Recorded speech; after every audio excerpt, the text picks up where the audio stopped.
Tonight we wander into a place where sound itself seems to hesitate, the great reading rooms of a 1920s library. Imagine it, tall ceilings stretched like cathedral vaults, sunlight slanting through enormous windows by day, and brass lamps casting little pools of golden calm by evening. The moment you step across the marble threshold, your footsteps seem suddenly too loud, as though the stone has conspired with silence to scold you. You're surrounded by walls lined with dark oak shelves, every one of them stuffed with heavy tomes that smell faintly of dust and history. It's beautiful, it's intimidating, and honestly, you probably won't survive this without at least one stern glare from a librarian. So, before you get comfortable, take a moment to like the video and subscribe, but only if you genuinely enjoy what I do here. Now, dim the lights, and let's ease into tonight's journey together. You trudge across the echoing floor, heart already slowing to match the rhythm of the room's hush. This is no ordinary silence, it feels curated, cultivated, as if the air has been pressed flat by centuries of whispered scholarship. Even the lampshades seem to glow more quietly here. People around you sit rigid, bent over their books with the solemnity of monks in cloisters. The quiet isn't just a rule written somewhere, it's a presence. You feel it resting on your shoulders like a heavy shawl. Mainstream fact: by the 1920s, libraries in major cities like New York, Boston, and Chicago had blossomed into grand civic palaces, intended to rival opera houses and government buildings in their grandeur. A library reading room was a public monument, a place where citizens could sense the dignity of knowledge. And dignity demanded silence. You shuffle cautiously to a nearby row of desks. The sound of your own coat brushing against your arm feels criminally loud.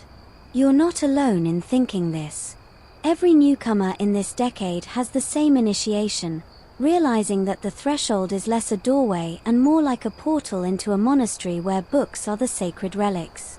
Historians still argue whether this kind of enforced silence was more about respect for learning or about social control. Was it meant to protect fragile concentration, or to remind the working-class visitor that this was a place of high culture, not chatter?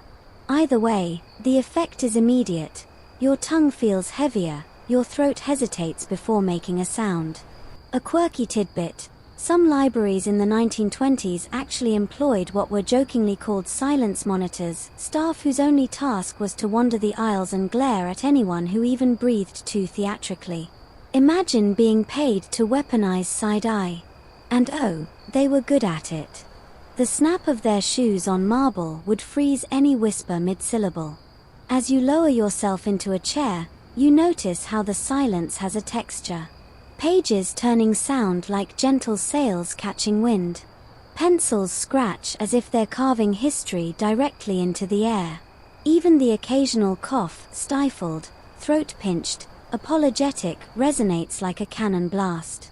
You grip your own book a little tighter, suddenly terrified of sneezing. The silence here doesn't just hush you, it judges you. You also sense the unspoken hierarchies, the scholars in well-tailored suits who move with practiced ease, their silence almost a performance, the young students hunched awkwardly, fumbling with notebooks, careful not to drop a pencil. And then, tucked at the edges, the curious day visitors who have wandered in for warmth or to marvel at the architecture, and who quickly realize this room is no place for casual loitering. If you listen closely, you'll hear the room breathe in cycles. A collective rustle when someone reaches the end of a chapter. A synchronized pause as several readers adjust their lamps in near unison. Silence, it turns out, is not empty, it's alive with the small sounds of learning. And every little sound has its place in the unwritten score. You take in the scent, polish on the wooden desks, the faint metallic tang of brass lamp fittings, the musk of leather bindings stacked like soldiers at attention. It's oddly soothing, like an invisible lullaby written in dust and varnish. And maybe that's why, despite the intimidation, you feel a slow calm setting in. But don't get too comfortable. The silence here is fragile. Break it with a careless laugh or a squeaky shoe, and you'll feel the temperature drop 10 degrees as 20 pairs of eyes swivel toward you. In this sanctuary, the unwritten rule is simple. Silence is sacred, and your survival depends on respecting it.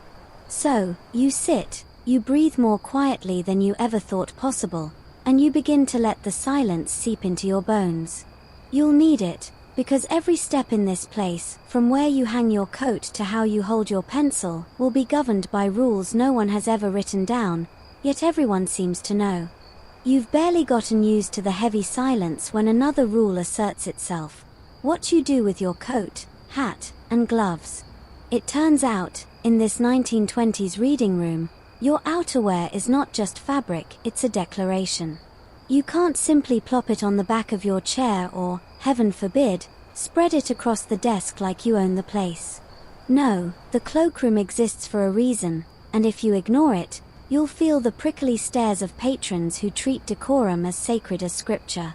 You approach the cloakroom reluctantly, that little annex where hooks, lockers, and attendants preside over a parade of hats, fedoras, bowlers, cloches, and feathered creations that look like migrating birds.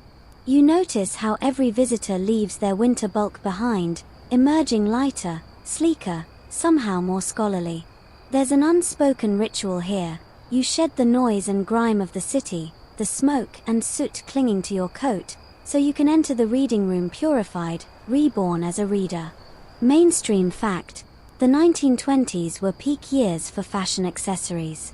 Men rarely appeared in public without hats, and women's millinery ranged from chic minimalism to elaborate plumes. Libraries, recognizing both practicality and propriety, encouraged patrons to leave them in designated cloakrooms, partly to prevent clutter and partly to protect books from the oils and dust of cloth and feathers. And yet, here's a quirky tidbit. In some libraries, particularly in Europe, attendants occasionally borrowed fancy hats for their own personal strolls. Imagine leaving your cloche in the care of a coat check, only to see a librarian's niece strutting down the street later in your velvet creation. Scandalous, but apparently not unheard of. Historians still argue whether these cloakroom customs were about hygiene or hierarchy. Did librarians truly fear moth larvae sneaking into the stacks, or was the ritual of shedding coats and hats more about enforcing uniformity, stripping away status symbols so that inside the reading room, everyone appeared equal? You could debate this endlessly, though the presence of polished cane racks and hat stands does suggest that appearances mattered immensely. Back in the main hall, you see the impact immediately. Without hats and coats, readers transform into disembodied heads bent over books, their identities blurred into a collective of quiet seekers. Even their hairstyles reveal a sort of conformity: men's neatly parted cuts, women's bobs or pinned curls, all subdued by the hush. It's as if the room has swallowed the clamor of the outside world and spit out only the studious essence. Of course, you're not immune. You fumble with your own coat, wondering if it's acceptable to keep your scarf draped around your shoulders for warmth. The decision feels perilous, as though one wrong choice could mark you as an outsider. A woman 2 desks away casts you a side glance. Was that disapproval or just curiosity? Either way, you hastily fold the scarf and stuff it under your chair, hoping no one noticed. Your gloves, too, present a dilemma. Gloves were an essential accessory in the 1920s, and etiquette guides were firm: you never handled books with them on. After all, the oils and smudges from glove leather could damage fragile pages. But removing them required finesse.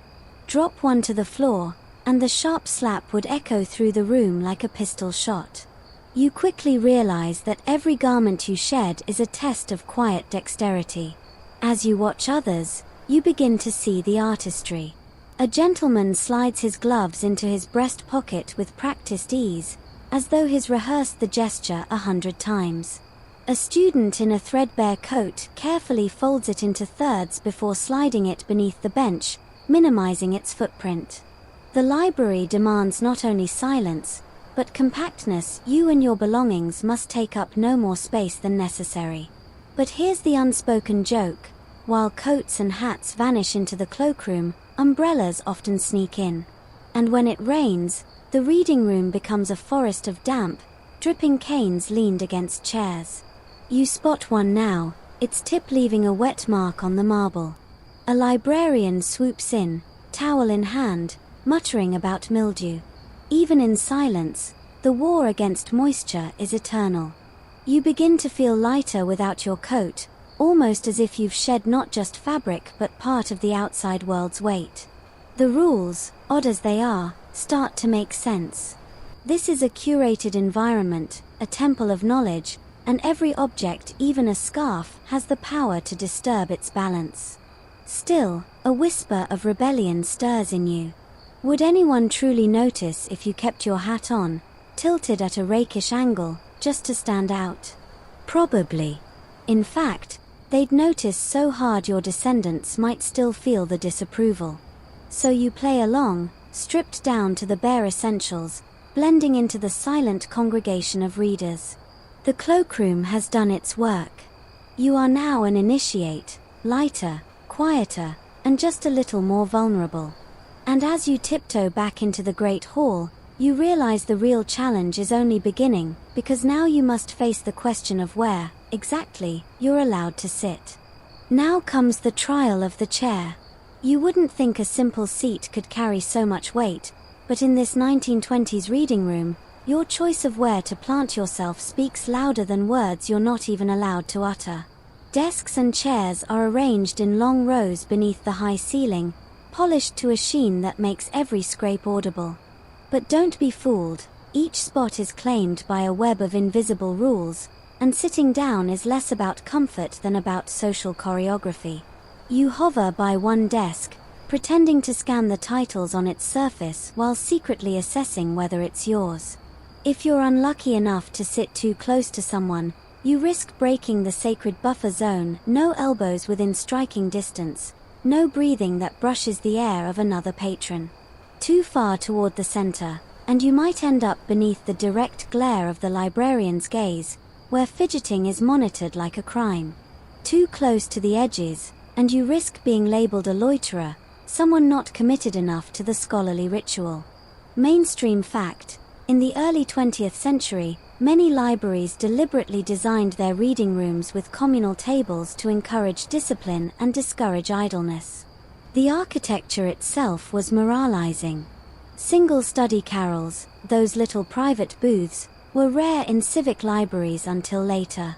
Back then, you were expected to endure the scrutiny of your peers as proof of your seriousness. Quirky tidbit: some patrons developed seat superstitions. Diaries from the period mention individuals who insisted on sitting at the same desk day after day, as though knowledge absorbed better from a particular spot.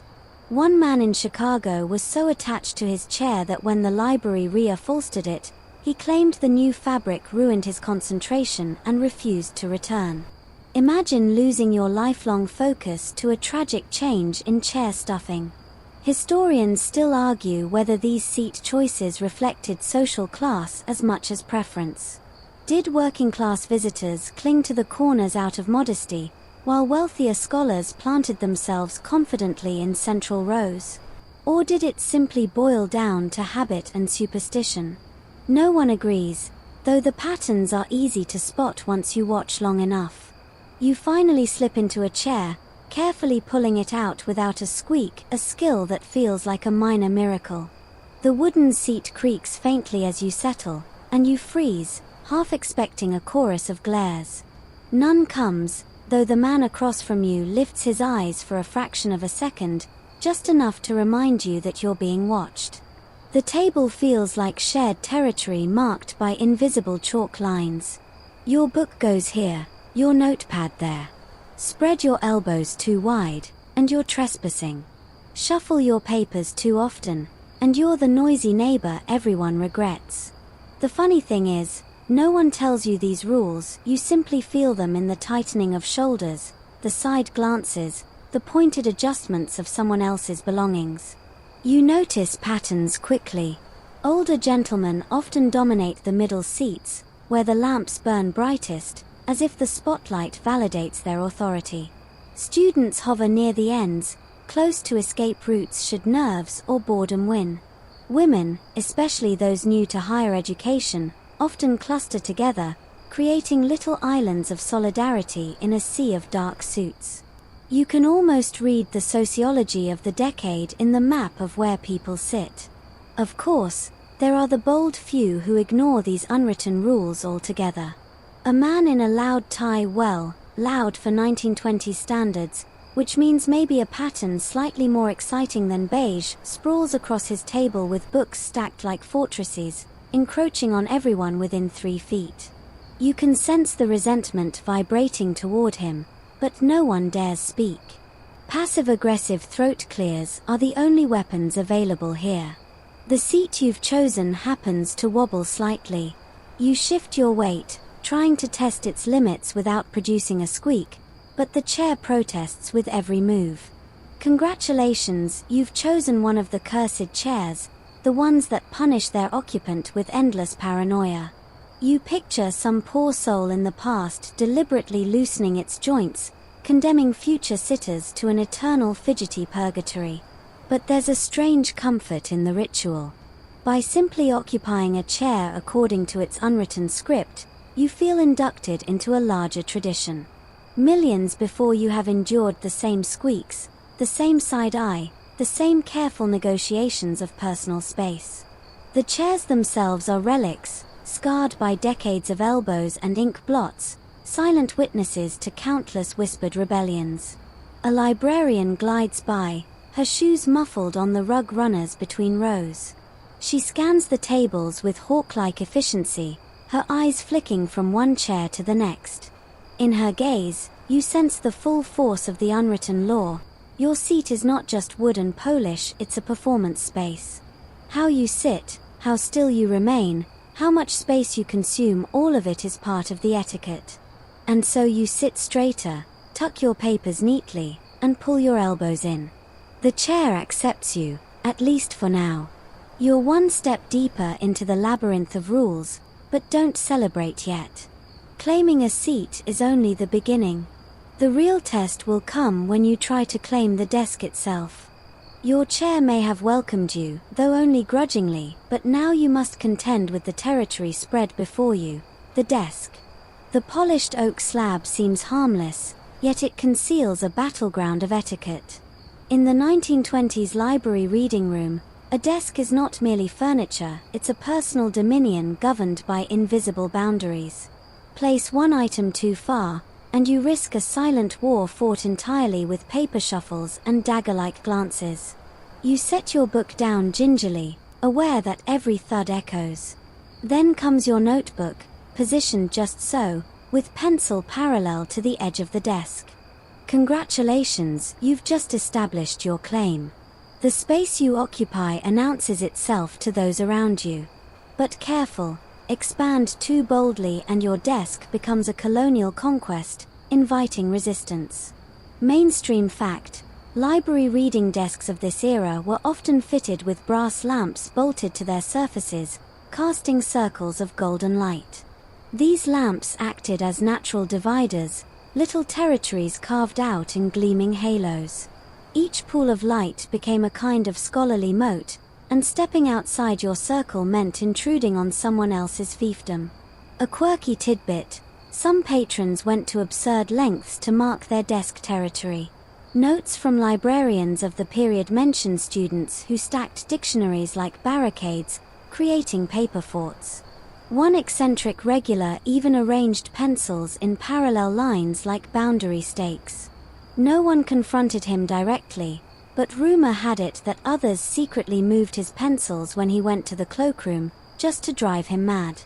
Historians still argue whether these territorial instincts came from genuine necessity, limited workspace forcing careful division, or whether it was simply human nature magnified by silence.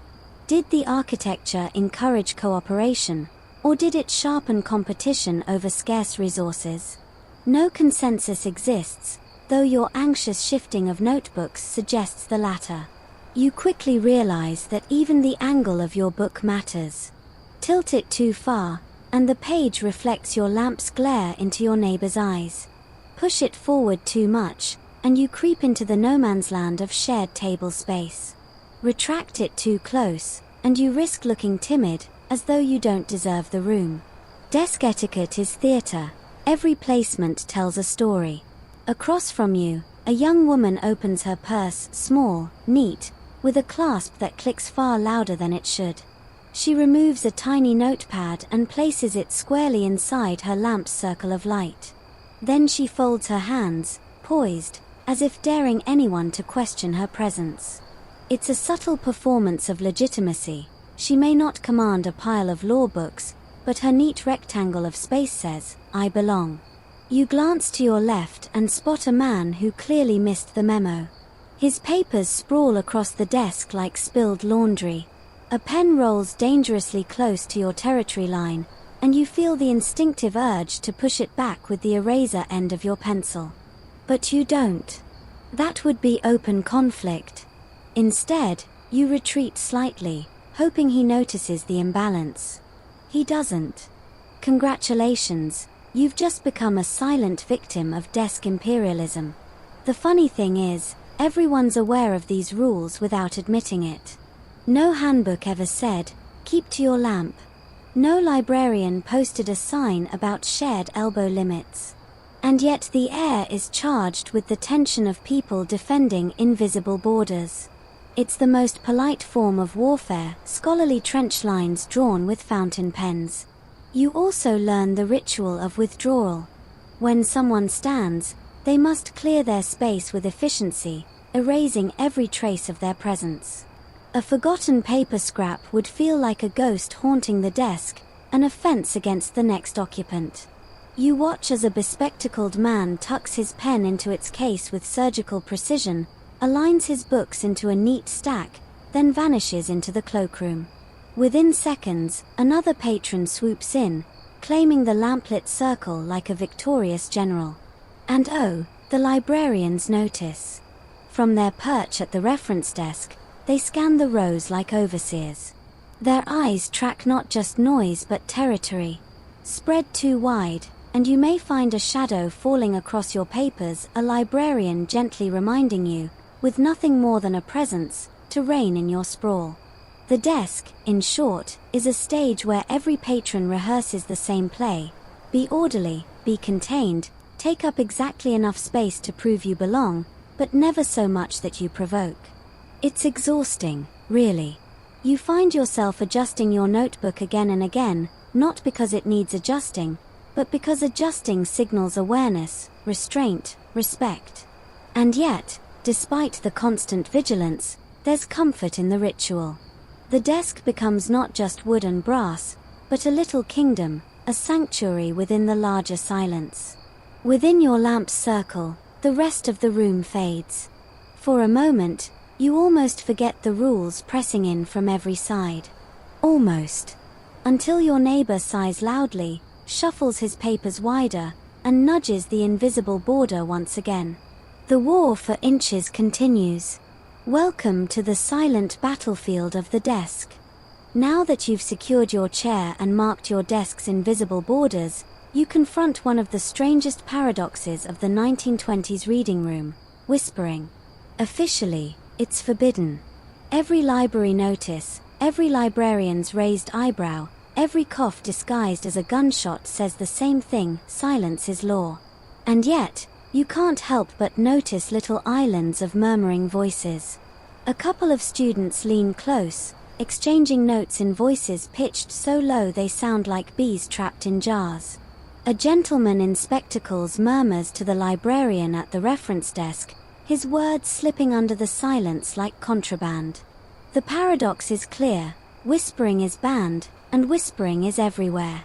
You test the air by leaning slightly toward your neighbor, though you don't actually speak. Already you feel scandalous, as though proximity itself is enough to break the rule. And perhaps it is. Whispering is tolerated only when it is absolutely necessary: an inquiry about locating a book, a request for clarification on a catalog card. Anything beyond that idle chatter, jokes, even a muttered curse when you drop your pencil, carries the weight of a public offense.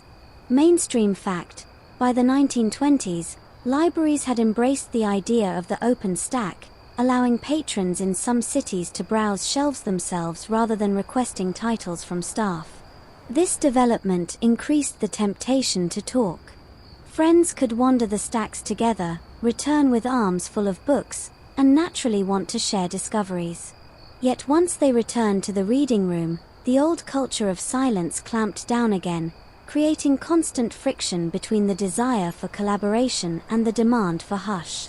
Quirky tidbit: in Boston, one librarian's diary recorded her frustration with lip readers. Some patrons, forbidden from whispering, resorted to exaggerated mouthing of words across the table. She wrote that one gentleman's silent dramatics looked like a fish gasping in shallow water, yet everyone around him somehow understood. Whispering by gesture, proof that silence inspires its own bizarre workarounds. Historians still argue whether strict silence policies truly aided concentration or whether they simply reinforced authority. Did people genuinely study better in these hush-filled cathedrals, or did the rules merely remind visitors that libraries were temples of discipline? Some evidence suggests the silence created an almost oppressive tension, especially for new immigrants or young students unused to such formality. Others argue the hush itself was magnetic, drawing people into a trance-like focus they couldn't find elsewhere. You notice the tactics people use when they must whisper. Some lean so close their foreheads nearly bump, mouths barely moving, as if conspiring over state secrets. Others shield their lips with a hand, as though the gesture alone could muffle sound. And then there's the coughing method: start with a cough, slip a syllable or two under cover of the noise, then finish with another cough. Ingenious, if utterly unconvincing. Of course, librarians are masters at catching whispers. They know the sound instantly, the hushed hiss that doesn't belong to turning pages or scratching pens. A single glance from the desk is enough to shut mouths mid-sentence. If the glance fails, there's always the infamous shush, delivered like an arrow to the soul. In this decade, it's not a gentle request, it's a public reprimand, a reminder that you've broken faith with the room's unwritten covenant. You try to imagine whispering yourself, leaning in, voice featherlight, sharing a secret joke about the man with the paper fortress at the far desk. The temptation is strong, because silence always breeds mischief. But you hold back. Even your imagination feels too loud here. And yet, the paradox lives on. Without whispers, how would anyone learn the subtle mechanics of the place? A newcomer needs guidance: where to find catalog cards, how to request a rare book, which desk squeaks the least. None of this knowledge is written on the walls. The rules survive only because they're whispered, passed quietly from veteran to novice like contraband maps in a forbidden territory. So you sit, pretending not to hear the faint murmur of students trading notes across the aisle, and you realize the silence isn't pure after all. It's perforated, stitched together by tiny breaches. And perhaps that's the real secret. The silence is a performance, strict on the surface, fragile beneath.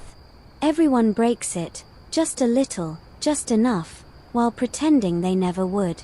You lean back slightly, eyes half closed, as if to blend into the room's heavy hush. But your ears prick at the faintest trace of laughter, a muffled chuckle smothered too late. Heads swivel. The librarian stands. The unlucky offender shrinks in his seat, his whisper crime exposed for all to see. The silence resumes, heavier than before, a tightened leash reminding you that here, even air must be borrowed sparingly. You've lasted this long without drawing the wrath of the silence monitors, but now you encounter the most formidable presence in the room, the librarian's gaze. It is not a casual glance, it is a beam of judgment, a scalpel of observation, a spotlight you can feel on the back of your neck. Every library in the 1920s had one or several guardians of the hush, stationed at their reference desks like generals at a war table, surveying the rows of desks with calm severity. You catch the librarian's eye for the first time, and instantly regret it. Her expression doesn't change, but you feel as though she has measured your worth in a heartbeat.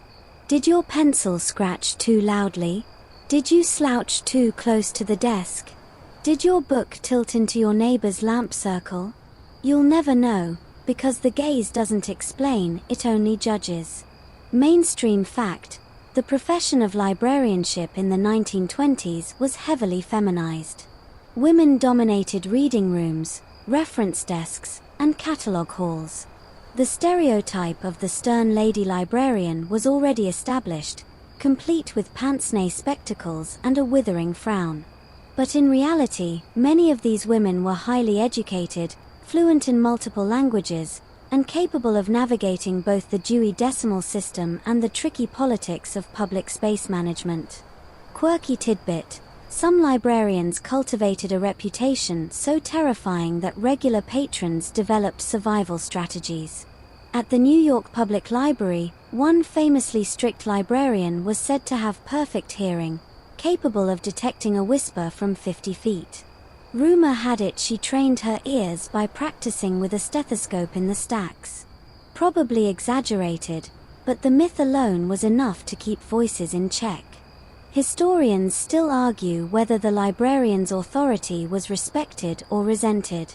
Were these guardians admired as protectors of knowledge, or feared as petty tyrants ruling with shushies instead of swords? Evidence suggests both. Some readers wrote fondly of the security they felt under such watchful eyes, while others mocked the librarians as book dragons hoarding power in silence. You try to focus on your book, but the librarian's presence looms. Her gaze drifts across the room, pausing here, darting there, like a lighthouse beam sweeping stormy waters. Each time it brushes your table, you stiffen, pen frozen mid-sentence. You'd think she could read your thoughts, the way your mind suddenly insists on imagining the silliest rule-breaking acts, standing on your chair to sing jazz, sneaking in a sandwich, juggling dictionaries. You suppress a grin and quickly bend your head lower, terrified she might somehow see the rebellion flickering in your brain. Her authority extends beyond silence. She is the oracle of knowledge, the only person who can guide you to the labyrinthine catalog drawers or approve access to rare volumes. To approach her desk is to perform a delicate ritual: hat removed, voice pitched to the faintest murmur, hands folded neatly as you state your request. And always, you begin with "excuse me." Anything less is social heresy. You watch as a nervous student approaches her now. He stumbles over his words, cheeks reddening, as he asks for a volume of Plutarch. The librarian tilts her head, assessing. A pause, agonizingly long, before she nods, writes something in precise script, and gestures toward the stacks. The boy bows slightly, as though receiving a papal blessing, and scurries off. The gaze, it seems, can grant mercy as well as terror. But don't be fooled. When rule-breaking occurs, the librarian strikes with chilling efficiency. A woman sneezes without stifling it, the sound echoing off the marble walls. The librarian rises. She doesn't scold, doesn't speak. She simply walks, each step deliberate, until she stands beside the offender's chair. A box of handkerchiefs appears in her hand, produced as though by sorcery. The woman accepts one with trembling gratitude. Order is restored. Silence reigns. And sometimes, the gaze protects. You notice a man fumbling with his papers, clearly lost, his frustration mounting. The librarian's eyes soften, just a fraction, and she signals for him to approach. Within minutes, he returns with the exact document he sought, his shoulders lighter. The gaze can wound, but it can also rescue. Still, for you, it remains a weight. You feel it even when it isn't there, as though the gaze has imprinted itself in your spine. You adjust your posture, neaten your stack of notes, take slower breaths. You've internalized the librarian's silent rules without a single word exchanged. That's her real power, not in the shush, but in the way her gaze rewrites your very behavior. And just when you think you've passed unnoticed, Her eyes land on you again. For a split second, her brows lift. Was that approval? Or warning? You'll never know. You duck your head, pretending to read with monastic focus, and vow never to test her patience. In this kingdom of silence, her gaze is law. Your desk is claimed, your silence intact, and you've survived the librarian's gaze, but now you confront another subtle battleground, the tools you brought with you. In a 1920s reading room, your pens, blotters, and notepads aren't just accessories, they are declarations of discipline. A careless choice of ink or the wrong kind of paper can earn you the silent wrath of neighbors who consider themselves connoisseurs of study. You reach into your bag and withdraw a fountain pen. Good choice, it signals you're serious, not some dilettante scribbling with a stubby pencil. But now the performance begins. Filling the pen from its inkwell requires balance, precision, and most of all, quiet. One slip, one noisy clink of glass against brass, and you'll feel 20 pairs of eyes burn holes in your scalp. You move as carefully as a surgeon, blotting the nib with a square of tissue. The blotter itself must be modest. No flamboyant patterns, no oversized pads. After all, this isn't an artist's studio. Mainstream fact, by the 1920s, fountain pens had become widely accessible, though they were still seen as markers of education and refinement. Mechanical pencils were also rising in popularity, especially among students who valued their efficiency. Ink blotters were a standard accessory in reading rooms, sometimes even built into desks to prevent messy spills on rare books. Quirky tidbit: some obsessive note-takers insisted on carrying little portable sand shakers, a throwback from earlier centuries when sand was sprinkled over fresh ink to dry it. Completely unnecessary in the age of blotting paper, yet certain eccentrics clung to the ritual, claiming the sand produced crisper thoughts. Imagine explaining to your neighbor why you're salting your notebook like a roast chicken. Historians still argue whether the strict culture of tools was about preserving materials or about projecting status. Was the ban on ink bottles at desks, common in some libraries, a practical matter of protecting expensive oak furniture, or was it about forcing patrons to display restraint and neatness as signs of their worthiness? The debate lingers, though you quickly realize that either way, smudges are mortal sins here. Your neighbor to the left makes the mistake of sharpening a pencil. The faint rasp of blade on wood, followed by the rolling scent of cedar, fills the room. At home, it might be pleasant. Here, it's scandalous. A woman 3 seats away tenses visibly, her shoulders rising as though someone has dragged fingernails down a chalkboard. The offender seems oblivious, tapping the pencil once, twice, before scribbling loudly across his page. In a room where pens glide and pencils whisper, his scraping graphite is practically an air raid siren. You, by contrast, tread carefully. You lay your notebook flat, pages already pre-lined. The sound of your pen is soft, a steady rhythm that blends into the general texture of the room. You take pride in your quiet technique, even as your hand cramps.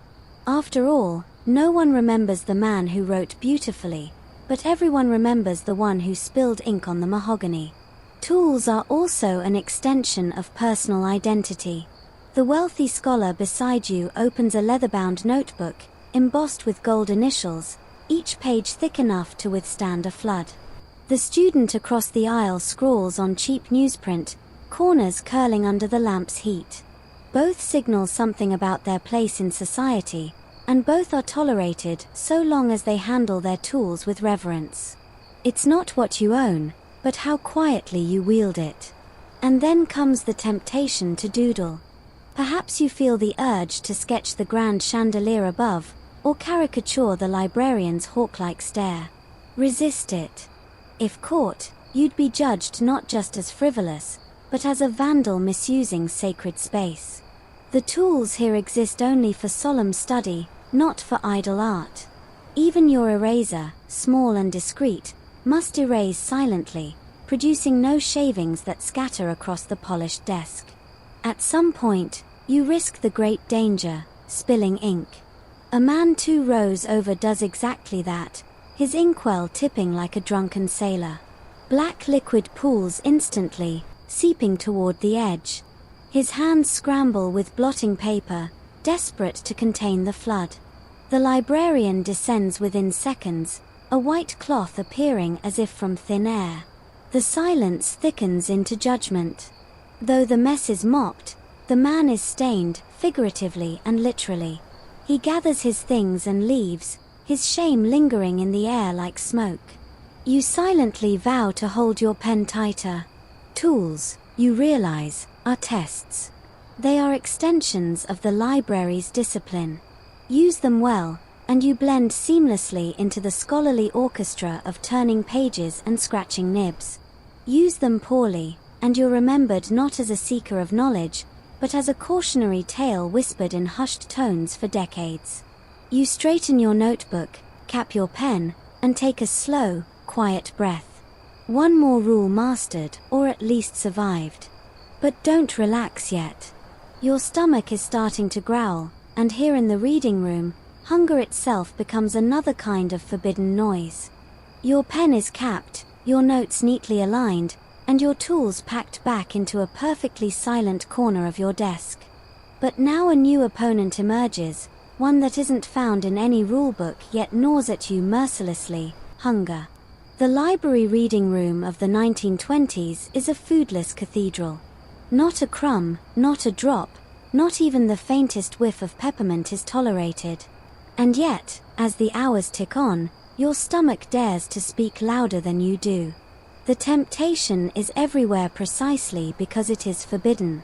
You can almost smell the bakery down the street, warm bread sneaking in each time the heavy doors open. Someone walks past in a wool coat faintly dusted with pipe smoke and cinnamon gum, and suddenly you're convinced you can taste it on your tongue. The unwritten rule here is clear: hunger must be suffered in silence, as stoically as possible. Mainstream fact: most libraries of the period outright banned food and drink in reading rooms, partly to protect books from stains and pests, and partly to maintain the aura of scholarly seriousness.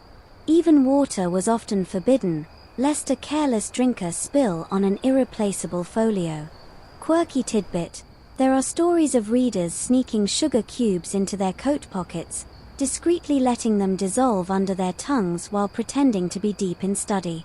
One eccentric historian supposedly chewed whole cloves as a scholarly breath freshener, which also doubled as a hunger deterrent, though the smell likely earned him a wide perimeter of empty seats.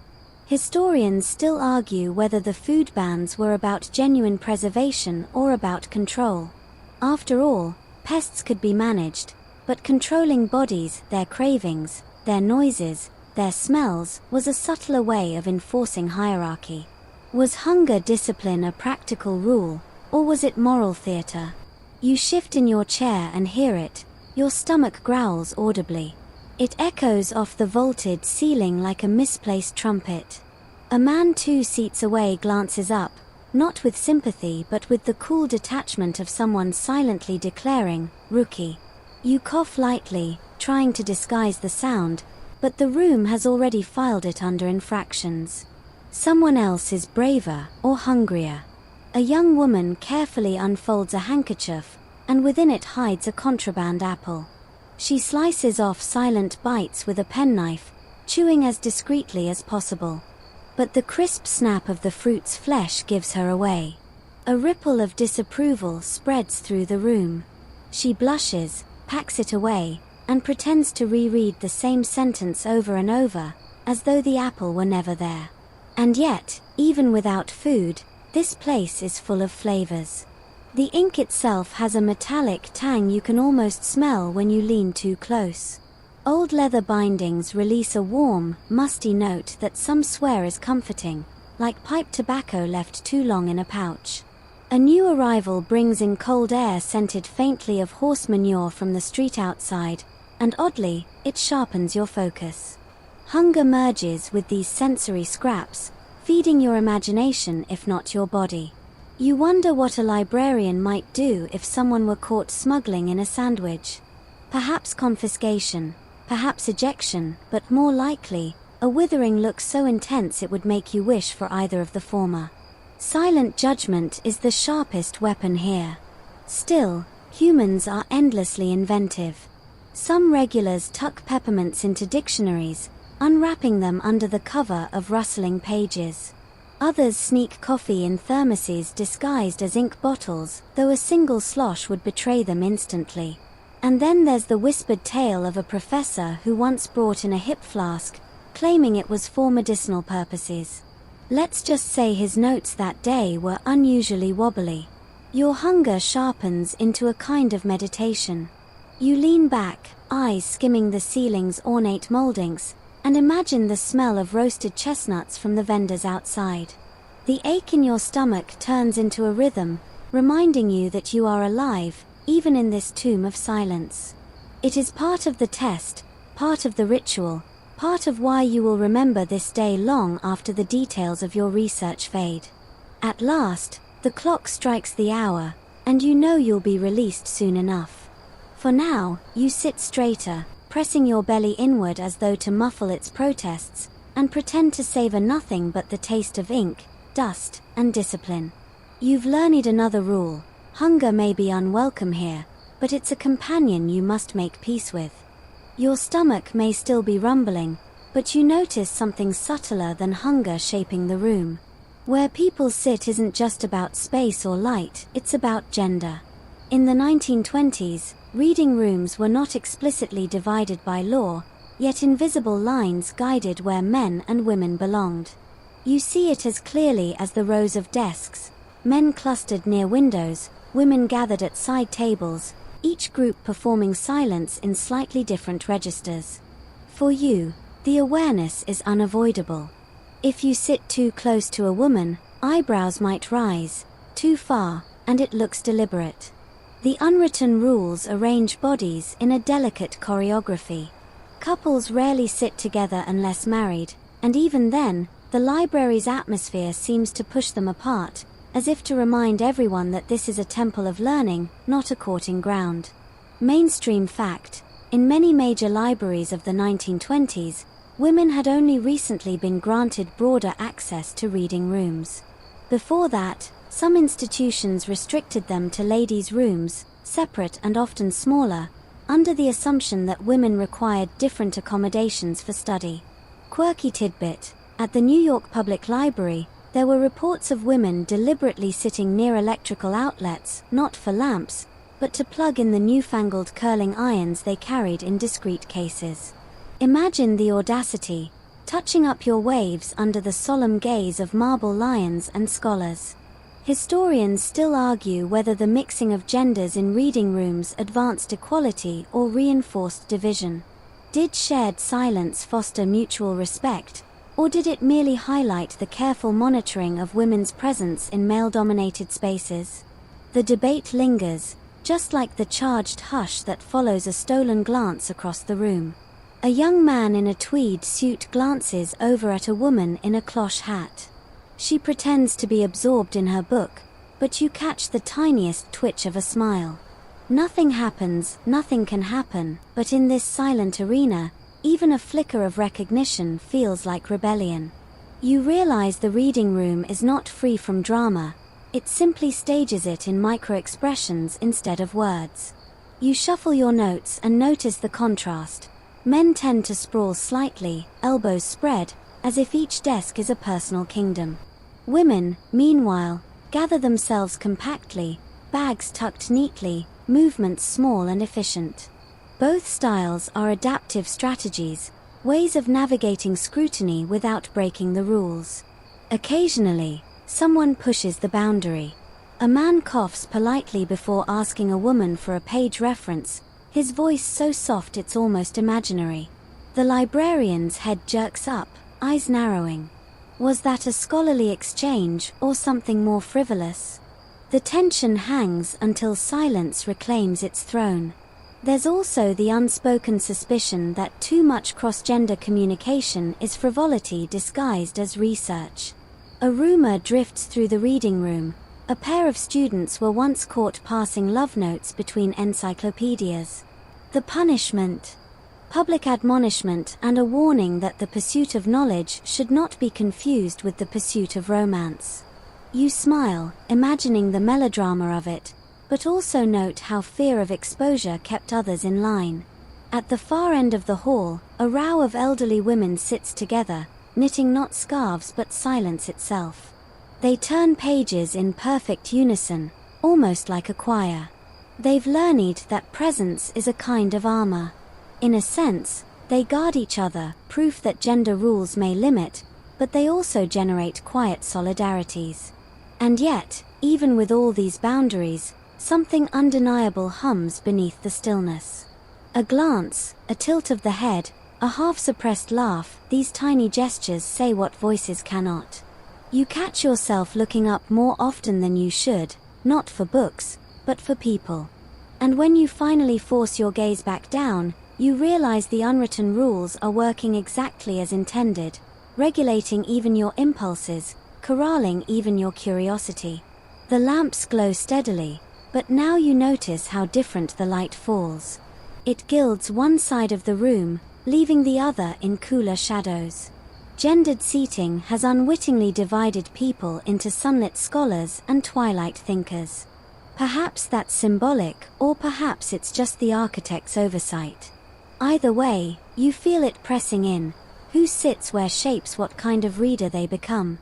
You sigh quietly, rearranging your pages, more aware than ever that your body is being read just as carefully as the books in front of you. And when your eyes drift across the aisle once more, catching another fleeting glance, you remind yourself, in this place, even looking is almost a crime. You've grown accustomed to the rituals of silence, hunger, and glances across the aisle. Yet the strictest laws of all are not written on paper or posted on walls. They live in your body.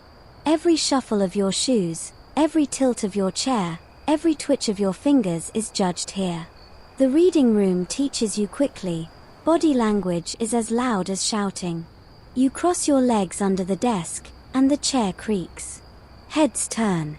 Not all of them, but enough to sting. You uncross them again and vow to sit like a marble statue until further notice.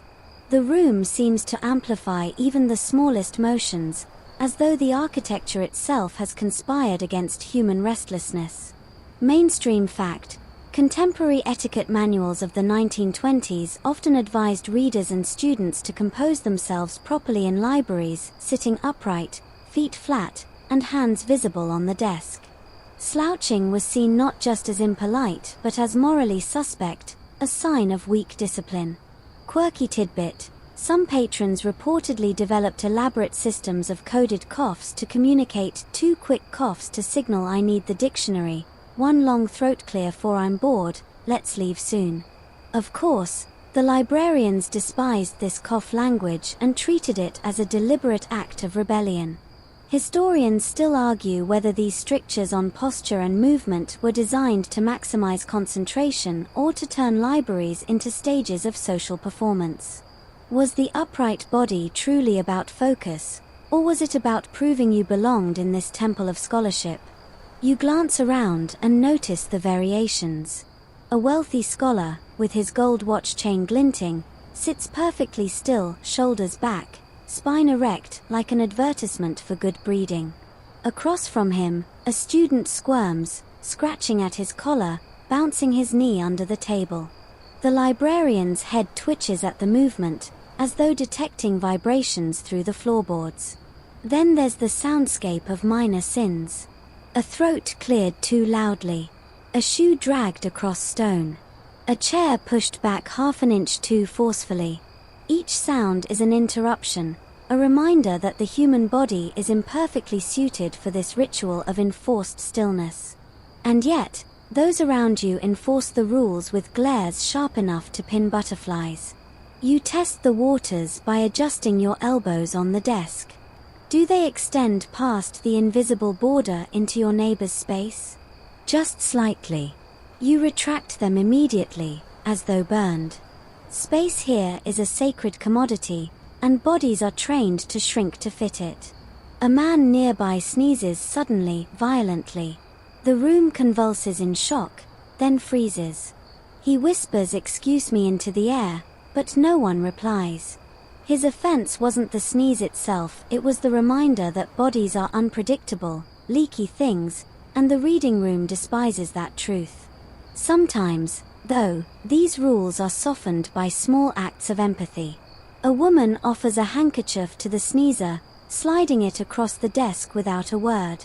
For a moment, the body's betrayal becomes a bridge instead of a breach. You almost smile, though you keep your lips clamped shut. Your own body aches from the stillness. Your back longs to stretch, your hands itch to drum a rhythm on the desk. But you know better. To give in would be to expose yourself as weak, as undisciplined. Instead, you shift your focus inward, treating your body as another book to be mastered. Still, accidents happen. A man at the far end taps his pen absent-mindedly, a soft but relentless click. Within seconds, the entire row is united against him, their glares weaving a silent net of disapproval. He notices, flushes, and drops the pen as if it had bitten him. You wince in sympathy but also feel the relief of not being the offender this time. The deeper truth sinks in. This room is not just about reading texts, it's about reading people. Every gesture is a paragraph, every sound a misplaced comma. And you, too, are being read, judged, and filed away. Your posture, your restraint, your composure, these are your library credentials, as important as any membership card. You breathe slowly, carefully, and fold yourself back into the room's rhythm. Your body may ache, but at least it no longer betrays you. For now, you've mastered the unspoken law. In this sanctuary, silence extends even into your muscles and bones. Your back stiffens as you force your body into stillness, but the ache fades when your eyes drift to the cabinets along the wall. Not all books in this sanctuary are equal. Some sit on the open shelves, waiting to be plucked like apples from a tree. Others, the most coveted, are locked away, brought out only under supervision. These are the forbidden books, not forbidden in content, necessarily, but forbidden in handling. Their rarity alone makes them dangerous. You notice a patron approach the reference desk and whisper a request. The librarian nods, disappears into the hidden alcove, and returns with a volume swaddled in cloth. It looks less like a book than a newborn being carried to baptism. The patron accepts it with trembling hands, as though one wrong breath might disintegrate the pages. You watch closely, aware that you, too, might one day be granted such an audience with a relic. Mainstream fact: by the 1920s, many libraries maintained special collections of rare books, manuscripts, and incunabula. Access often required written permission, and staff would supervise readers closely to prevent theft or damage. Gloves were sometimes required, though this practice has since been debated by conservators. Quirky tidbit: some libraries kept certain racy novels or controversial political pamphlets under restricted access, not for their fragility but for their moral risk.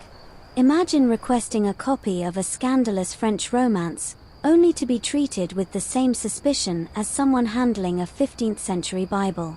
Historians still argue whether the culture of restricted books was about protecting knowledge or hoarding power. Was it truly about preservation, or about deciding who was worthy of touching history with their bare hands? The patron sets the rare book on the desk, and immediately, boundaries change. No elbows may cross into his space. No one dares cough or sneeze nearby. The air seems to grow thicker, the lamps dimmer, as if the room itself is holding its breath. He opens the volume with exaggerated care, his fingertips barely grazing the margins. The sound of the page turning is softer than silk.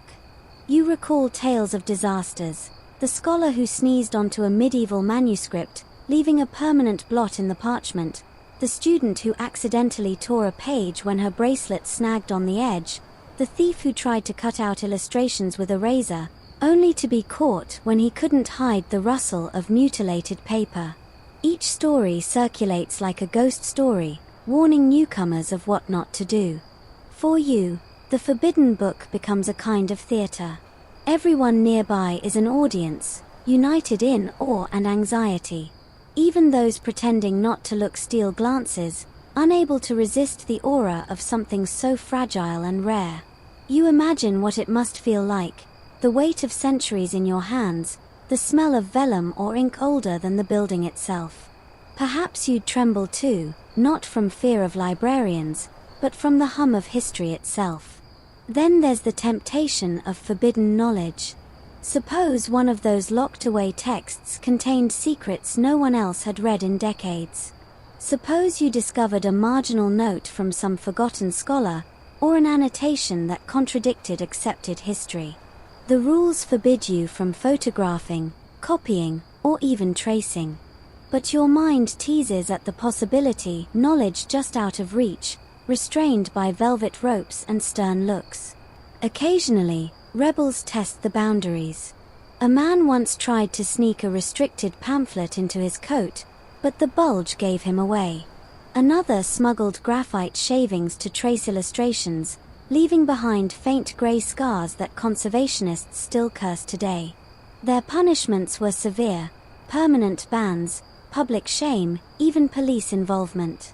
And yet the lure of the forbidden has never disappeared. You lean back and wonder what would happen if the librarian placed one of those precious books in front of you. Would you be steady enough to handle it? Or would you, like so many others, betray your nerves with a trembling hand? Either way, the rule is clear: forbidden books are not just read, they are performed. The act of handling them is a ritual, and you must follow the choreography to the letter. The patron closes his book, nods reverently, and hands it back. The librarian carries it away as though returning a relic to its shrine. The spell breaks, the air loosens, and the room exhales again. You realize that in this sanctuary, even books themselves come in hierarchies, some for anyone, some for the chosen few, and some never to be touched at all. The rare book has been carried away, and the room exhales into its usual rhythm of scratching pens and turning pages. But another presence fills the silence: time itself. You notice it first in the faint metallic tick of a pocket watch being consulted 3 seats over. Then another patron lifts his wrist to check a watch chain glinting in the lamplight. Here, timekeeping is both necessity and taboo, a silent choreography you're expected to master. You reach for your own watch, careful not to let the chain clink against the desk. Even the faintest metallic sound feels like a cannon in this space.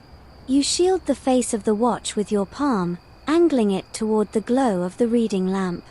The seconds march steadily, each tick reminding you that you are permitted here only as long as discipline allows. Mainstream fact: by the 1920s, synchronized time had become central to urban life, with train schedules, factory shifts, and school bells enforcing precision. Libraries, too, posted strict opening and closing hours, and some enforced maximum study times to prevent patrons from squatting in prime seats. Quirky tidbit: some eccentric scholars reportedly wound their pocket watches every half hour in the reading room, treating the ritual as both a time check and a subtle display of wealth. One wag in Chicago even claimed he wound his watch loudly to remind others of their mortality, earning himself both admiration and glares. Historians still argue whether the obsession with time in libraries was practical or symbolic. Was it about ensuring fairness and turnover of space, or was it about reinforcing the Protestant ethic of productivity even in scholarship? The rule is unspoken but clear: consult your timepiece discreetly, or risk appearing impatient, fidgety, even unserious. A man 2 rows down flicks open his watch lid with a sharp snap. The noise slices through the silence, and heads swivel instantly. He flushes, hurriedly shuts it, and stares fixedly at his book as if it had insulted him. You wonder if anyone has ever dared bring in a loud alarm clock. Probably not, but the thought makes you smirk, imagining the chaos of chimes exploding in this sanctum. Then again, the librarians would likely seize it faster than contraband gin. Your own sense of time becomes distorted. Without chatter or movement, the hours blur. A minute feels like a lifetime, an afternoon feels like a blink. The only markers are the rustle of pages, the stretch of shadows, the gradual dimming of daylight beyond the windows. You catch yourself glancing at your watch again, then quickly tuck it away, guilty of checking too often. At one table, a student writes furiously, pausing only to consult a small travel clock hidden behind a book. He times his study in precise intervals, as though testing his endurance against the quiet. His neighbor glares at the faint ticking, clearly audible in the stillness. The poor boy probably doesn't even hear it anymore, but to the rest of the room, it's a drip of water in a cave. Time here is both ally and enemy. It structures your discipline, yet it also reminds you of the limits of endurance. How many hours can you sit without moving, eating, or breaking the code of silence? The clock doesn't just measure reading, it measures obedience. Then the great clock on the wall strikes. Its chime is slow, sonorous, and utterly inescapable. For a brief moment, the rule of silence bends. The sound swells over everyone, and no glare can stop it. You savor the vibration as if it were music, a reminder that you are still human in this temple of restraint. And then, as the echo fades, the silence closes over again like water sealing after a stone. You lower your head, hiding a smile. Even time has its unwritten rules here. Check it quietly, endure it silently, and never let the ticking of your impatience drown out the stillness of the room. The clock's echo fades, but now the air itself begins to intrude on your awareness. You've lasted through silence, hunger, posture, and time, yet nothing tests endurance quite like the seasons. In the 1920s, libraries were grand in architecture but stingy in comfort. Climate control was primitive at best, which meant the reading room changed character with every month, and with it, the etiquette subtly shifted. Today the lamps glow warmly, and the air is tolerable. But imagine it in July, when the tall windows let in waves of heat. The leather bindings sweat their musk, the ink grows tacky on your fingers, and the slightest movement produces damp blotches on your collar. In those moments, the rule is clear: thou shalt not fan thyself too loudly. Mainstream fact: many libraries of the era lacked modern air conditioning. Patrons relied on open windows, ceiling fans, or simply suffering through the heat. In winter, coal or steam heating systems created uneven warmth, leaving one corner sweltering while another froze. Quirky tidbit: some patrons brought hand fans in summer, but the polite trick was to fan slowly. Too vigorous a flap was considered disruptive, and one librarian in Boston reportedly reprimanded a woman for stirring up the air excessively. On the other hand, in winter, certain students smuggled in hot water bottles to keep under their coats, treating them like contraband heaters. Historians still argue whether libraries resisted installing modern ventilation out of architectural pride or financial thrift. Were marble halls left stiflingly hot because administrators clung to the illusion of timeless grandeur, or simply because budgets couldn't handle modernization? You picture a July afternoon, readers sweating in silence, their collars darkening with patches, pages sticking together like damp laundry. No one dares strip down beyond respectable layers. To remove even a jacket risks scandal. Instead, you dab your brow with a handkerchief, pretending it's just an intellectual glow. The room turns into a sauna of self-restraint. Winter brings the opposite cruelty. You shiver at the thought, breath puffing in front of you, fingers stiff around the pen, ink reluctant to flow. Patrons sit in overcoats and scarves, hats pulled low, looking more like commuters on a frozen train than scholars. And yet, the unwritten rule insists: no stamping feet, no rubbing hands together, no rattling teeth.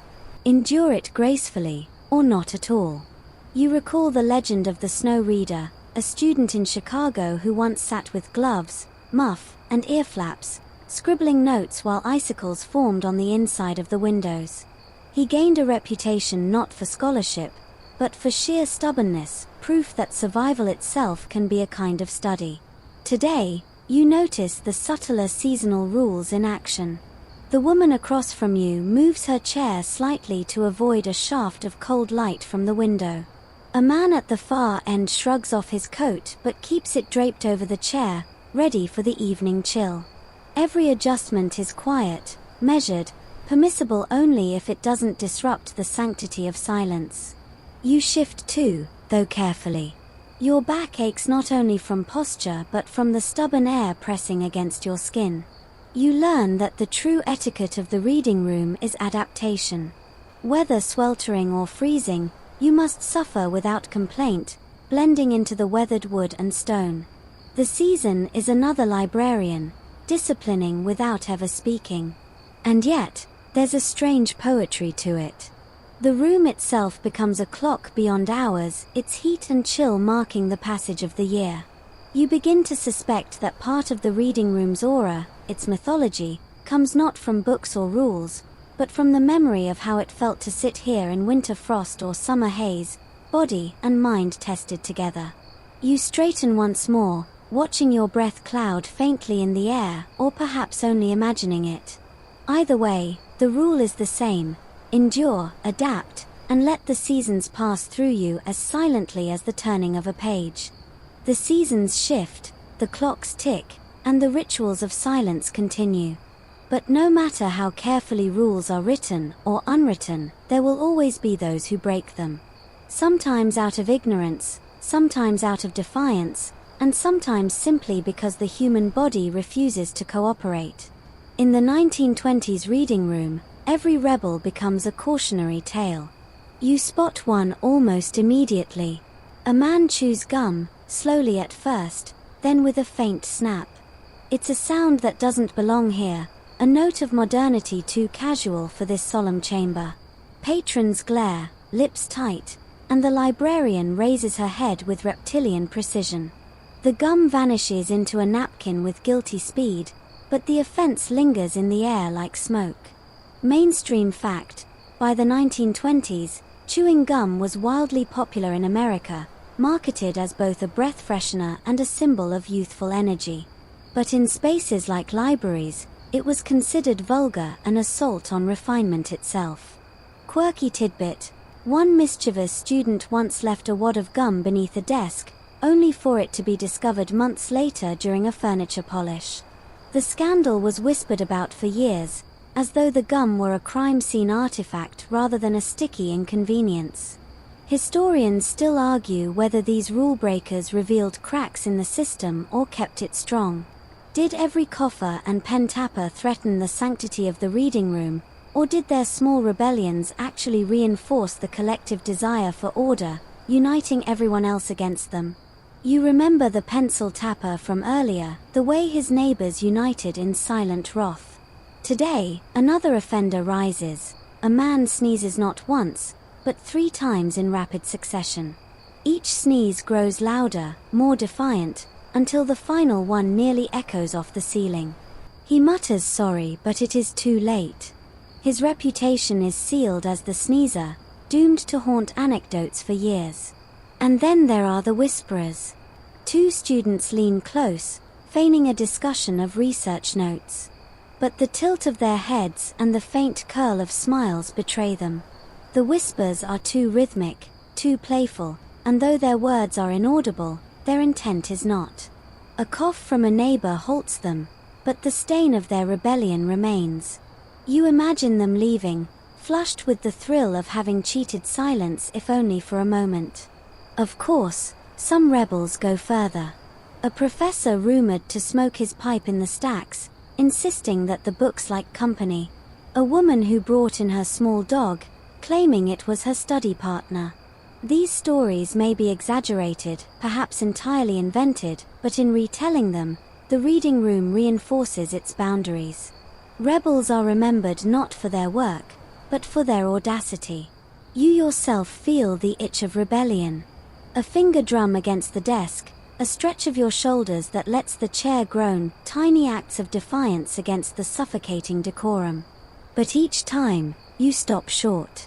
You've seen the glares, felt the weight of judgment, and you know that one slip is enough to brand you forever as a disruptor. Still, you secretly admire the rule breakers. They remind you that beneath the marble silence are real, messy, breathing humans. Without them, the reading room would be less alive, less textured. The gum chewer, the whisperer, the pen tapper, they all prove that the rules matter precisely because they can be broken. And so you sit a little straighter, renewed in your discipline, even as a part of you aches to laugh or cough just to hear what it sounds like in this cavernous hush. Instead, you watch the rebels fall, one by one, leaving behind tales that will be whispered far more often than their research ever will. The hours have dragged, bent, and finally folded into evening. You sense the end not by the clock but by the subtle dimming of lamps, their glow shrinking into pools across the desks. Shadows lengthen, and with them, the rituals of closure begin.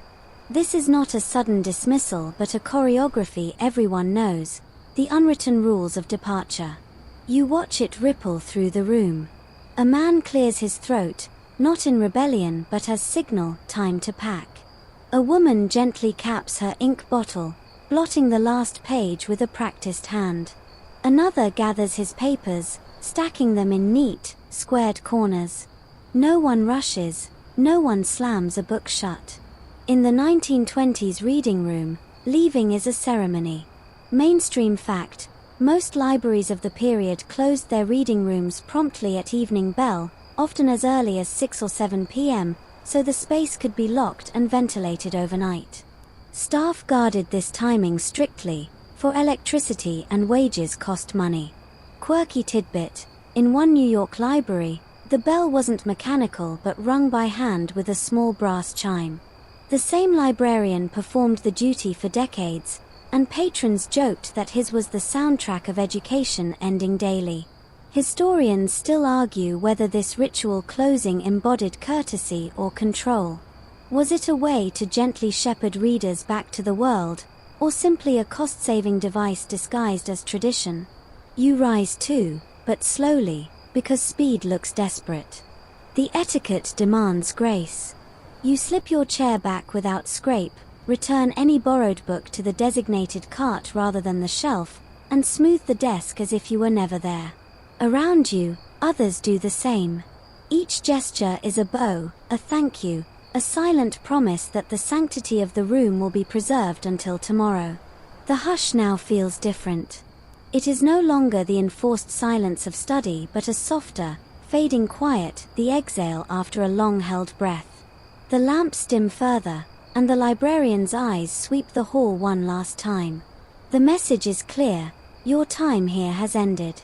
As you step toward the doors, you glance back. The great room rests in twilight, chairs tucked, books asleep, silence folding itself neatly into the shadows.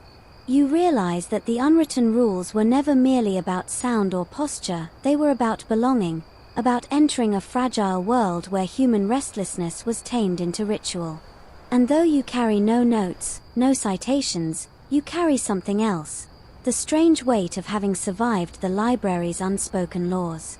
You probably won't survive this as a daily routine, but tonight, at least, you made it to the end without being branded a rebel. That alone feels like a victory. Now, as the doors shut and the city's noise rushes back in, the day dissolves. The library lingers behind you, not as a building but as a spell, one you know you could step into again if only you dared to be so quiet, so careful, so disciplined. And because this is bedtime history, the moment stretches, softens, slows. The hush follows you like a blanket, wrapping you in its steady rhythm. The rules no longer press on you, they dissolve like mist, leaving only their aftertaste. The gentle knowledge that even silence can be shared, that rituals can bind strangers together, that order itself can soothe. The lamps of the reading room fade into dreamlight, their glow stretching longer than physics should allow. You breathe slower, deeper. The hush is no longer imposed, it becomes your own. And as you drift through city streets, through memory, through the last echoes of page against page, the reading room remains, eternal in its quiet, waiting patiently for the next seeker who dares step inside and keep its unspoken covenant. Sleep now, knowing the silence is safe.